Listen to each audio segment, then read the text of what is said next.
Vamos às dicas? Nós temos que dar 21 dicas, né? Então temos que não Eu podemos perder listei aqui tempo. algumas coisas e eu quero que você comente cada uma delas para a gente poder fazer dinâmico. Depois tem algumas perguntas. Eu não estou conseguindo acompanhar aqui, viu? Para mim não tá entrando. Não tá entrando É. as pessoas, os comentários. Não sei por quê. Você quer que eu saia e entre de novo ou deixa Não, assim? não, não. Não, eu tô Você vendo vê aqui, aí? não chegou nenhuma pergunta, não. Quem quiser perguntar, pessoal, pode mandar aqui as questões.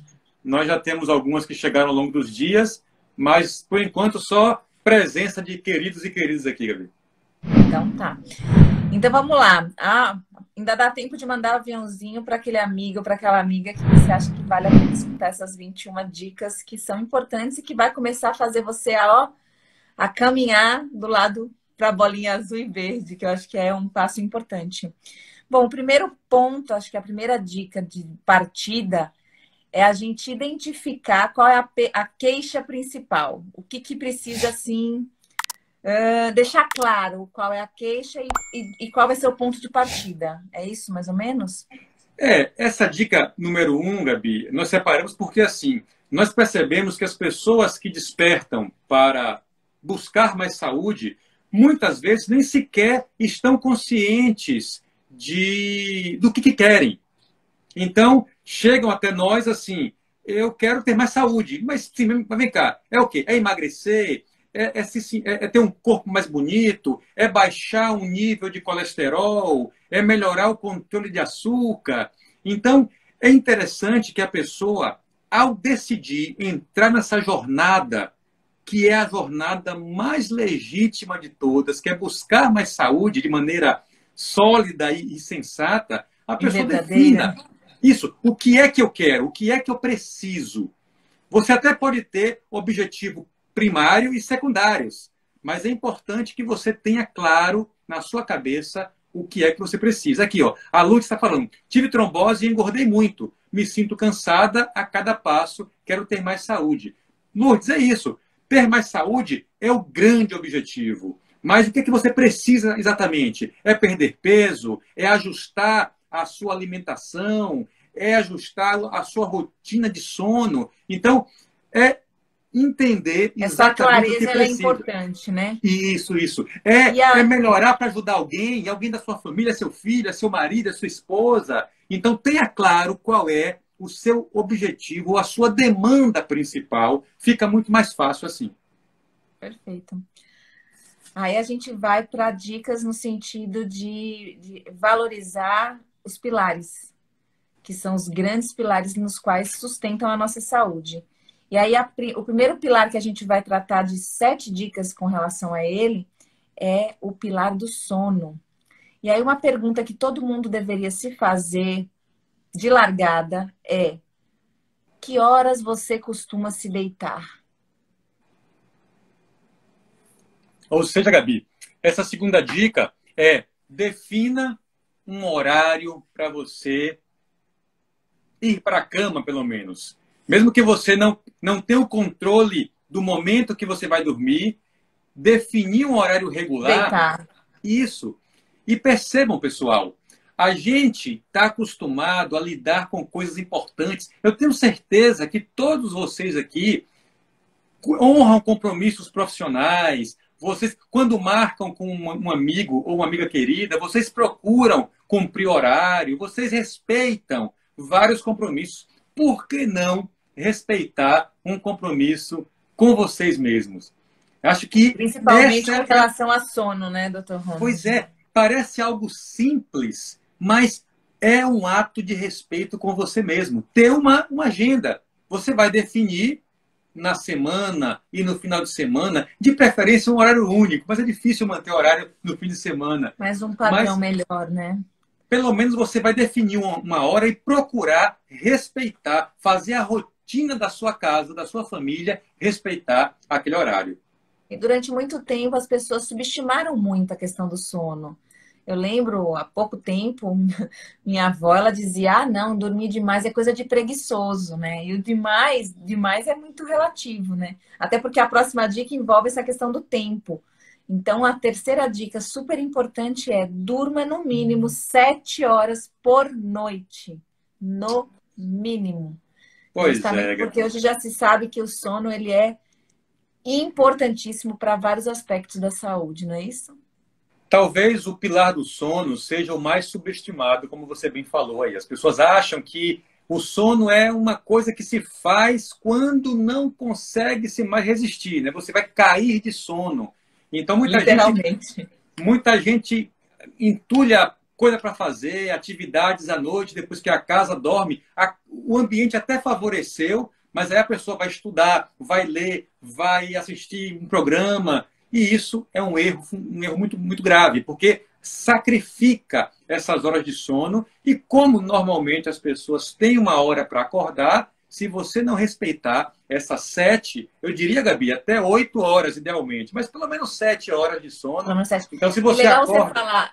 legal você falar do tempo, porque se você trabalha cedo e tem um horário para acordar, a partir desse horário do acordar, você planeja a sua primeira dica, que é o horário para dormir, para que possa caber no mínimo as 7 horas dentro dele, né? E, pessoal, respeitem isso, acreditem. Quem não dorme bem não emagrece, quem não dorme bem não controla a pressão, quem não dorme bem não tem saúde Retarda mental, metabolismo, não tem não tem saúde saúde mental. mental.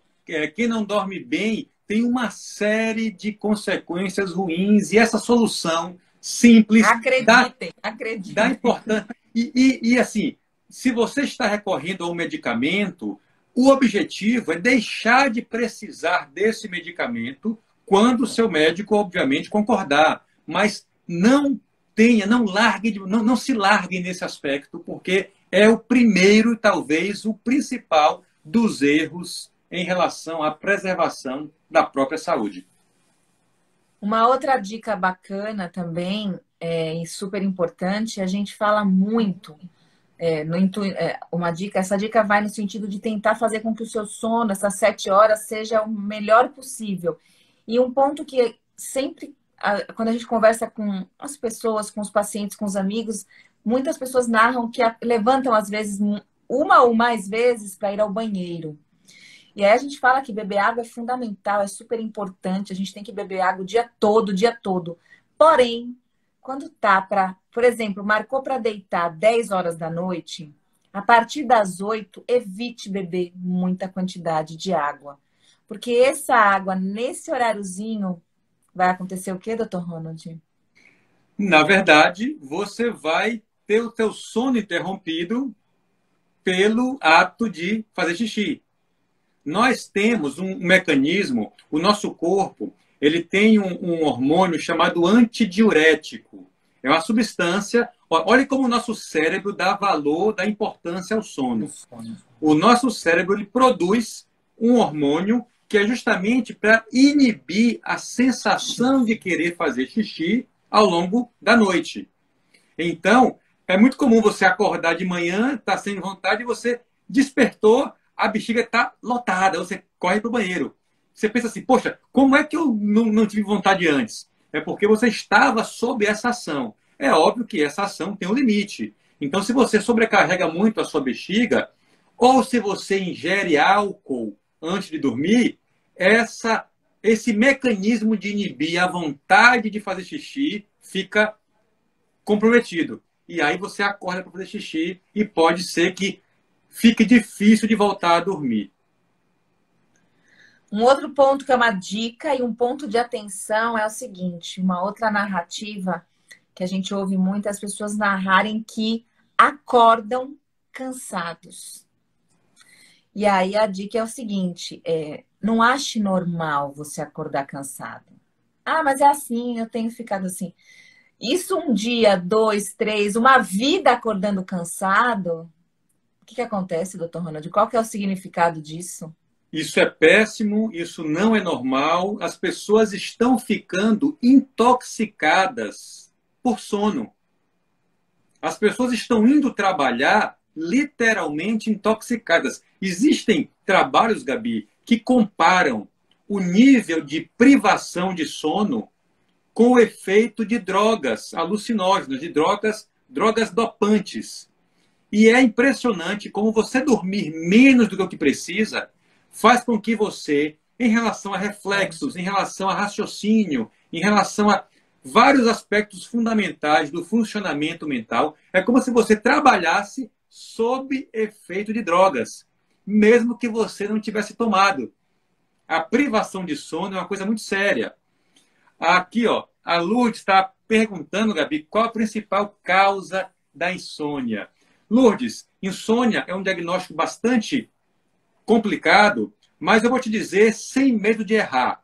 Exceto distúrbios orgânicos do cérebro, a principal causa de insônia é o pensamento acelerado, é o pensamento fora de hora, é aquela ilusão que nós temos que pensar nos problemas naquele momento à noite vai aumentar a nossa chance de resolvê-los.